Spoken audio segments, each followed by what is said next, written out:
आज की वीडियो में आपको दिखाते हैं मशहूर ड्रामा परीजाद से शोहरत पाने वाले अदाकार अहमद ताहा गनी का लाइफस्टाइल, उनका महलनुमा घर और उनकी बड़ी बड़ी गाड़ियाँ। एरिया वाइज ये तकरीबन 3.3 एकड़ पे है। कौन सी ऐसी एक्ट्रेसेस हैं जिनके साथ आपको काम करने की शदीद ख्वाहिश है?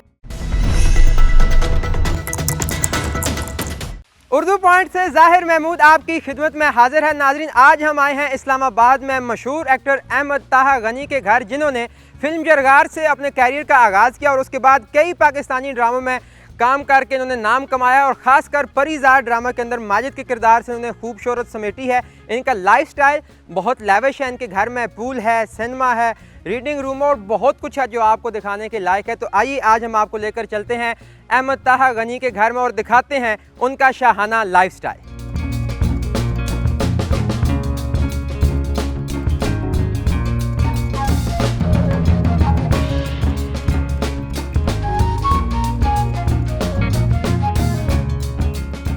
अस्सलाम वालेकुम, कैसे हैं ताहा भाई आप? बिल्कुल ठीक, खैरियत से हैं? कैसे से भाई? तबीयत ठीक है? खैरियत से हैं आप? मैं बिल्कुल ठीक हूँ। Thank you so much for coming. आपने अपना बहुत कीमती वक्त निकाला।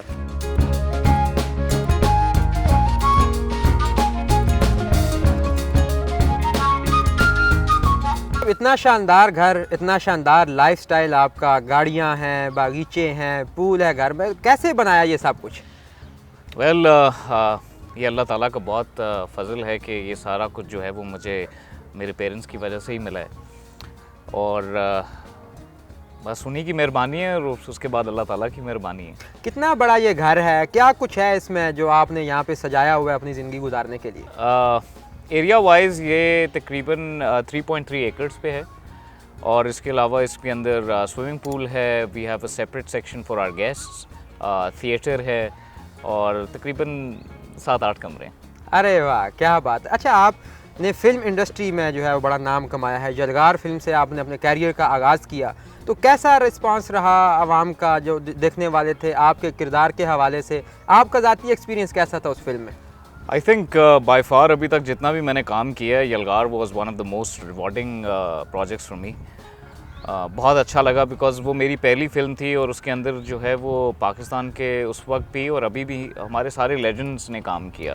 अदनान सदीकी साहब थे उसमें, हुमायूं सईद साहब थे, शान शाहिद साहब थे, तो उनके साथ काम करके मुझे बहुत अच्छा लगा, बहुत कुछ सीखने के लिए मिला और क्योंकि वो हमारी आर्म फोर्सेस के करीब था और मेरे दिल के बहुत करीब था, तो I had a lot of fun playing it. अरे वाह, तो ये इतना कुछ देख के अंदाज़ा लगाया जा सकता है कि माशाल्लाह सोने का चम्मच लेकर आप पैदा हुए। तो ये भी कहा जाता है कि आप जिस फील्ड में आगे जिस तरह परस्यू कर रहे हैं, तो इस फील्ड में भी ये सोने का चम्मच काम आ रहा है या अपने ही बलबूते पे करना पड़ता है? वैसे ये बड़ा अच्छा सवाल है, बट इसमें अनलेस एंड अनटिल अगर आपके पास बुनियादी टैलेंट नहीं है तो आप ज़्यादा आगे नहीं जा सकते। ये मैं नहीं कह सकता कि अगर आपके फॉर एग्ज़ाम्पल पेरेंट्स हैं इस फील्ड से या आप बड़े ही इस फील्ड के अंदर हुए हैं तो only then and there you can do well. It's not like that. आपकी अपनी स्ट्रगल है इसमें, आपका अपना टैलेंट है इसमें और फिर ऑब्वियसली ये वो वाहिद जैसे बाकी दुनिया की हर चीज़ होती है, जितना आप उसके अंदर मेहनत करते हैं अल्लाह ताला आपको उसी के लिहाज से फिर ब्लेस भी करते हैं। अरे वाह, तो कितना अरसा हो गया आपको ड्रामा इंडस्ट्री में काम करते हुए और ये फिल्म इंडस्ट्री में आए हुए? मैंने शुरू जो है अपना मेरा पहला प्ले मैंने किया था 2012 में, मगर उससे पहले एज अ चाइल्ड आर्टिस्ट मैंने 2 प्लेज पहले भी किए थे। एक जब मैं 2nd ग्रेड में था, ये बात 1998 की। वाह। और फिर मैंने दूसरा प्ले किया था एक सिंधी टेलीविज़न है उसके लिए और अबाउट 2005 में, तो वो मेरा पहला कैमरे के सामने एक्सपोजर था। उसके साथ साथ स्कूल एंड कॉलेजेस में मैं थ्रू आउट ड्रामा एसोसिएट जितने भी एसोसिएटेड प्लेज होते थे ड्रामा से, स्कूल के थिएट्रिकल प्लेज होते थे, तो उसमें I used to be very active. तो अगर आप मुझसे उस तरह पूछें कि प्रोफेशनली मैंने कब स्टार्ट किया तो इट वाज 2012। वाह, तो आपको ऑलमोस्ट 11 साल जो है उसमें जी हो चुके हैं। तो एक आर्टिस्ट बनने के लिए किसी भी इंसान को बड़ा ज़ीरक, मेहनती और हार्डशिप से गुजरना पड़ता है जी। आप तो माशाल्लाह इतना ऑलरेडी इतना आपके पास सब कुछ था, तो कोई ऐसी हार्डशिप की दास्तान हो आपकी ज़िंदगी में, कोई आपने मेहनत की हो ऐसी जिससे आपको इतना फल जो है वो लगाओ? वैसे तो मैं मेरे पे अल्लाह का कुछ खसूसी फ़ज़ल है and I am very thankful and I am very grateful for it. But जब मैं ऑस्ट्रेलिया में था तो मैंने अपने वालिदैन से छुप कर मैंने नौकरी भी की, अपने हाथ से काम किया। आई वर्कड, जैसे यहाँ पे हमारे मेट्रो हैं वहाँ पे सेफवे था, मैंने वहाँ पे जॉब की। मैंने मैकडॉनल्ड्स में जॉब की, अपने हाथ से पैसे कमाए। तब मुझे जाके अंदाज़ा हुआ कि पैसा कमाना कितना मुश्किल है और उसकी एक्चुअल कदर क्या है। तो मेरी हार्डशिप वो थी, associated hardship with my career. तो obviously every day is a new challenge for me. मैं हर रोज़ जब भी सेट पे जाता हूँ तो मेरे लिए एक वो नया दिन होता है और मुझे ऐसी तरह महसूस होता है कि मैं शायद मेरा ये पहला दिन है कि मैं पहले दिन की तरह उसके अंदर मेरे अंदर वो ख्वाहिश होती है कि मैं उसी तरह डिलीवर करूं जैसे it's my first day and I want to do my best. अरे वाह, तो क्या रूटीन क्या होती है आपकी, डेली रूटीन क्या है, किस तरह आप कब जाते हैं? ऑब्वियसली जिम भी आप करते होंगे, खुराक का भी बड़ा ख्याल रखते होंगे, तो क्या रूटीन होती है आपकी दिन की? वैसे हमारी फील्ड के साथ जो है वो लोगों को लगता है कि बड़ा आसान है, इसमें आप अपनी मर्ज़ी से जो कुछ पहन सकते हैं, तो ऐसा कुछ नहीं है। ना मैं अपनी मर्ज़ी से कुछ पहन सकता हूँ, ना मैं अपनी मर्ज़ी से कुछ खा सकता हूँ। डेली रूटीन मेरी ऐसे होती है कि I have to wake up early in the morning around 7:30 और 8। उसके बाद I go to the gym, I work out for about 2 hours and then I am there at the set around 11 AM, 10:30 और 11 AM। और फिर मेरी रात को वापसी घर पे होती है रात को 11 से 12 बजे। कभी कभार 1 भी बज जाता है, 2 भी बज जाते हैं। And then the next day starts again with the same so it's very challenging, but at the same time it's very rewarding as well.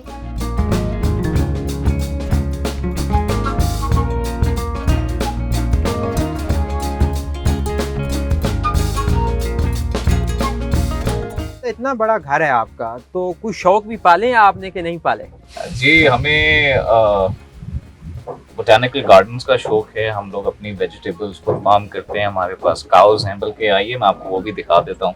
हमारे पास अपनी चिकन्स हैं। हमारे पास जो काउज हैं वो ऑस्ट्रेलियन हैं, चिकन्स हमारी ऑब्वियसली लोकली सोर्स्ड हैं।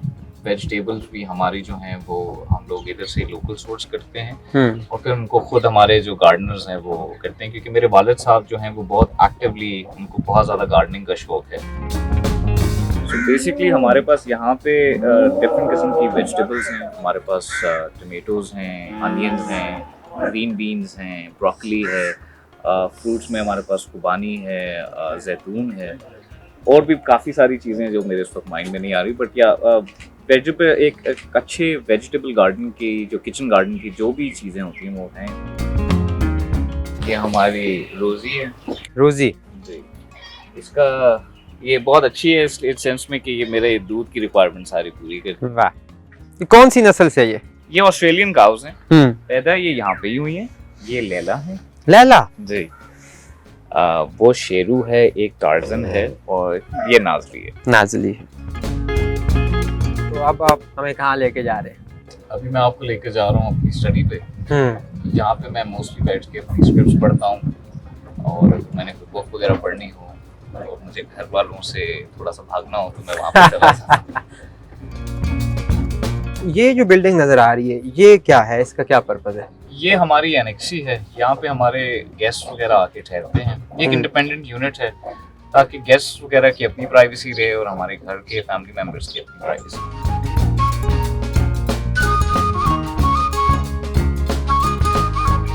ये कौन सी जगह पे आप हमें लेकर आए हैं? ये हमारा पूल लाउंज है। यहाँ पे जब भी मेरे दोस्त अब आते हैं तो हमारी कोशिश ये होती है कि हम घर वालों को डिस्टर्ब ना करें और जो भी शोरो गुल करना है वो हम इस कमरे में करें। पूल पार्टी अब यहाँ पे करते हैं? पूल पार्टी हम लोग यहाँ पे करते हैं। अरे वाह, अच्छा, ये एक बड़ा अच्छा प्रोजेक्ट गया रिसेंटली पास्ट में, परीजाद, जिसमें आपने माजिद का किरदार अदा किया और हमारे बेचारे परीजाद को आपने अच्छा खासा टफ टाइम दिया।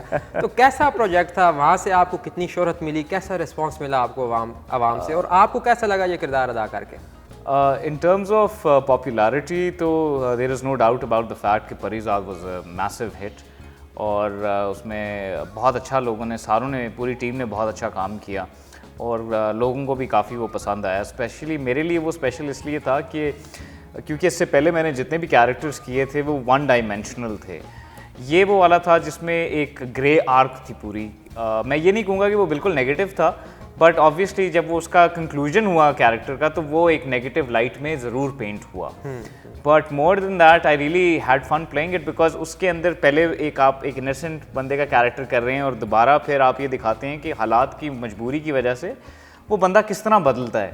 तो मेरे पास एज एन एक्टर काफ़ी मार्जिन था उसको प्ले करने का, and I had a lot of fun playing. Drama industry के बारे में जो एक आम राय आवाम में पाई जाती है वो ये है कि बड़ा डर्टी कल्चर है, जो एक्टर और एक्ट्रेसेस हैं मतलब अजीब सा एक नॉनसेंस सा माहौल वो समझते हैं। जी, तो आप क्या समझते हैं, आप कैसा माहौल को पाते हैं? हमारे नाज़रीन आपसे ये जानना चाहेंगे। वैसे सर बहुत बड़ी मिसकंसेप्शन है हमारी इंडस्ट्री के बारे में, बिकॉज हमारे जो सेट का एनवायरनमेंट होता है वो बिल्कुल ऐसा ही होता है जैसे हम लोग एक फैमिली की तरह काम कर रहे हैं। उसमें हमारी जो ख़वातीन होती हैं उनकी सेपरेट जगह होती है, हम उनके पर्दे का एक हद तक बहुत ख्याल रखा जाता है, उनकी रिस्पेक्ट का बहुत ख्याल रखा जाता है। मुझे एक भी दफ़ा ऐसी फील नहीं आई या मेरे साथ कोई भी ऐसा इंसिडेंट नहीं हुआ जिसको मैं लेके ये कहूँ कि हाँ नहीं हमारी इंडस्ट्री के बारे में लोगों का जो ख्याल था वो ठीक था। बल्कि मुझे तो उससे यही लगा कि हमारे जो लोगों का ख्याल है उससे एक्चुअली इंडस्ट्री बिल्कुल बरअक्स है। हम लोग दूसरे के साथ ज़्यादा इन्वॉल्व होते हैं, हम दूसरे के साथ एक दूसरे का ख्याल रख रहे होते हैं, वो एग्जैक्टली लाइक अ फैमिली। तो how can people not understand this side of the industry. तो अगर इतना ही मज़हब का चाल चलन है जिस तरह आप बता रहे हैं, तो ये भी तो एक अमूमी रवैया हमारे यहाँ पाया जाता है कि जो भी एक्टर या एक्ट्रेसेस वो सो कॉल्ड तौबा करते हैं अपनी पिछली ज़िंदगी से, तो वो ज़्यादा मजहबी बन के अपने आप को दिखावा करते हैं। ऐसा क्यों होता है फिर? मेरा मानना ये है कि तमाम रास्ते जाते अल्लाह ताला की तरफ ही हैं। ये अब अल्लाह ताला के ऊपर डिपेंड करता है और आपके ऊपर डिपेंड करता है कि आप कौन सा रास्ता चूज़ करते हैं। अब जो बात आपने की कि लोग अगर उनका इस्लाम की तरफ ज़्यादा रुझान हो जाता है और वो इस इंडस्ट्री से पर्दा कर जाते हैं, इसका हरगिज़ ये मतलब नहीं है कि ये इंडस्ट्री ख़राब है। हो सकता है उनका नज़रिया बदल गया हो अपने आप को लेकर, तो बट क्योंकि वो इस इंडस्ट्री से एसोसिएटेड होते हैं तो लोगों को लगता है कि शायद हाँ उन्होंने ये काम इसलिए छोड़ा क्योंकि ये शायद इंडस्ट्री ठीक नहीं। आप देखें मैं स्पेसिफिकली बात करता हूँ हमारी इंडस्ट्री की। हमारी इंडस्ट्री में तो आप देखें कि रिश्तों का हम लोग ख्याल रखते हैं, हमारी कोई भी इस तरह के वल्गर सीन्स हमारे ड्रामास वगैरह में नहीं होते। तो हम लोग एक डिस्टेंस का ख्याल रखते हैं और यही हमारी इंडस्ट्री की सबसे खूबसूरत बात है कि हमारे पास बहुत महदूद किस्म की चीज़ होती है फैक्शन शो करने की इवन, बट उसको भी हम लोग बहुत अच्छी तरह से सिर्फ अपने लफ्ज़ों से, सिर्फ अपनी आँखों से, सिर्फ अपने एक्टिंग करके सिर्फ उसको दिखा सकते हैं। और तो I don't really see anything wrong with it. तो इतने माशाल्लाह हैंडसम है, नाक आपकी बड़ी प्यारी है, चेहरा बड़ा ब्लश कर रहा है, तो लड़कियां तो मरती होंगी यहाँ पर इंडस्ट्री की? नहीं जी, मुझे मैंने इसको कभी इस नज़रिए से देखा नहीं है। और अगेन मेरा ये मानना है कि जाहिर साहब beauty is in the eyes of the beholder. तो मेरे नज़र में मैं एक बस अच्छी साफ सुथरी शक्ल का इंसान हूँ। मेरे में कोई स्पेशल चीज़ नहीं है मेरे नज़दीक। अरे वाह, बट ये आपका प्यार है जो आप इस नज़र से देख रहे हैं। क्या कारोबारी ज़िंदगी है जिससे माशाल्लाह इतना बड़ा इंतज़ाम आपने लगाया? जी हमारी कंस्ट्रक्शन कंपनी है। हम लोग हाई राइज टावर्स बनाते हैं। हम लोगों ने भी रिसेंटली पेशावर में एक स्टेडियम भी बनाया है और ज़्यादातर काम हम लोग पंजाब में ही करते हैं। उसके अलावा हमारी अपनी रियल एस्टेट प्रॉपर्टीज़ हैं, उनकी हम डेवलपमेंट करते हैं, उनको रेंट आउट करते हैं, जिसका मैं कभी कभार ख्याल रखने की कोशिश करता हूं। Acting is your hobby? मैं ये नहीं कहूँगा, मुझसे लोग यही कहते हैं कि अच्छा हाँ आप तो एक्टिंग एज अ हॉबी कर रहे हैं। मेरे लिए ये हॉबी नहीं है, मेरे लिए ये मेरा पैशन है।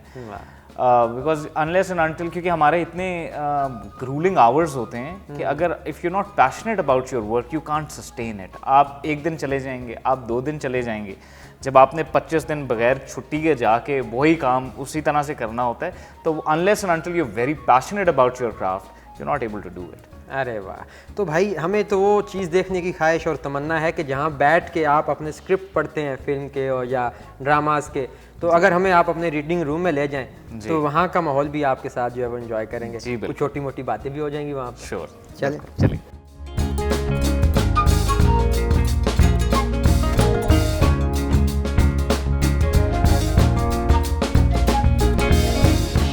तो ये बड़ा प्यारा खूबसूरत कमरा है, इसके बारे में भी ज़रा कुछ बताइए। जी ये हमारी स्टडी है। यहाँ पे बैठ के अक्सर औक़ात मेरे वालिद साहब, मोस्टली मेरे वालिद साहब यहाँ पे अपना ऑफिस वगैरह का काम करते हैं और ऑफिशियल मीटिंग्स भी हमारी इसी कमरे में होती हैं अगर घर पे हों तो। बट उसके अलावा मैं इसको यूज़ करता हूँ टू रीड माई स्क्रिप्ट्स। जब भी मेरे पास कोई प्रोजेक्ट आता है तो मेरी कोशिश यही होती है it offers a very nice pleasant view, तो उसके साथ साथ एक अच्छी स्क्रिप्ट पढ़ लें, चाय का कप हो। क्या बात है, पूरा रोमांटिक एक फीलिंग साथ साथ आती है। रोमांटिक तो नहीं बट क्या, it's very conducive, it's very conducive. तो कौन सा प्रोजेक्ट ऐसा किया आपने 2012 से लेके अब तक जो आपके दिल के बहुत ज़्यादा करीब हो, एक्साइटिंग हो आपके लिए? मेरे लिए वो यलगार ही था। अच्छा। बिकॉज उसके अंदर मैं सबसे पहला? जी सबसे पहला, बिकॉज उसके अंदर मैं एक आर्मी ऑफिसर प्ले कर रहा था and on top of that I was an aviator.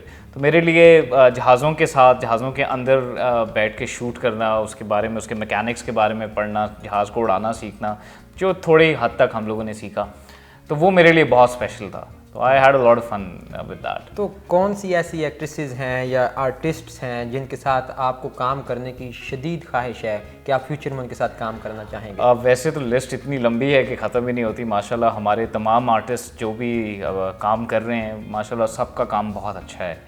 But अगर मेरी ख्वाहिश होगी तो मैं सबा कमर जी के साथ ज़रूर काम करना चाहूँगा। मुझे लगता है कि I would learn a lot from her. उसके अलावा मैं शफकत चीमा साहब के साथ काम करना चाहूँगा, बिकॉज आई थिंक कि उनके साथ काम करके मुझे बहुत मज़ा आएगा। So these are the two names. तो आजकल कौन सा प्रोजेक्ट चल रहा है जिसके लिए आप सुबह शाम शूटिंग के लिए भी जा रहे हैं? पिछले तकरीबन 4.5 महीने से मैं 20वीं शूट कर रहा हूँ और अभी भी हमारा 20 से 25 दिन का काम और रहता है।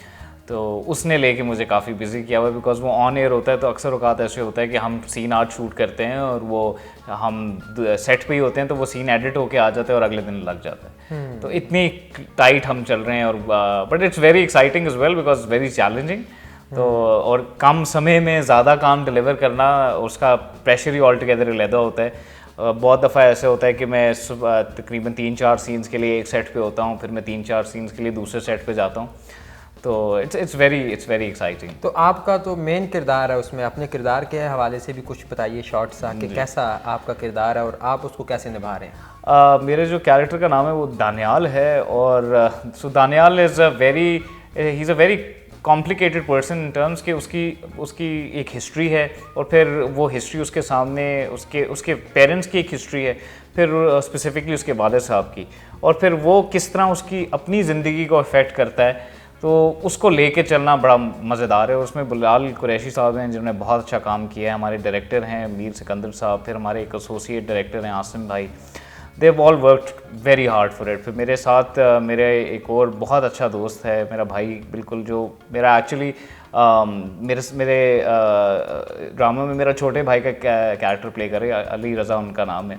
उसके साथ मेरी केमिस्ट्री बहुत अच्छी है, तो हमें सेट पे बहुत ज़्यादा मज़ा आता है, हम लोग बहुत ज़्यादा एंजॉय करते हैं, झुकते शुकते भी लगाते हैं बहुत ज़्यादा जी, बहुत ज़्यादा। और हमारी कोशिश ये होती है कि हम लोग सेट पे इकट्ठे होकर ना बस लोगों को तंग कर रहे हैं। उस कहानी में तमाम कैरेक्टर्स जो हैं वो नेगेटिव हैं, और उसमें मेरा कैरेक्टर भी नेगेटिव ही है। I am playing the lead in it, but वो लीड ही ऐसी है कि उसकी और स्टोरी लाइन बहुत मज़े की है, क्योंकि मैं वो भी शूटिंग के बिल्कुल इनिशियल स्टेजेस पे हूँ, तो मैं शायद इतना बेहतर तरीके से उसको ये नहीं बता सकता कि whether this project is going to be a hit और not, but it's something very different that I haven't done before and I am very excited about it.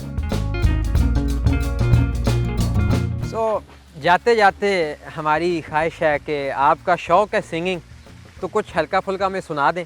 तुम मिलोगी, हाँ मिलोगी, दिल को मेरे एतबार है, खुली है ये बाहें, देखे ये निगाहें, रास्ता तेरा, जरा मुस्कुरा के फिर से दिखाते वही अदा, या तो मेरी यादों में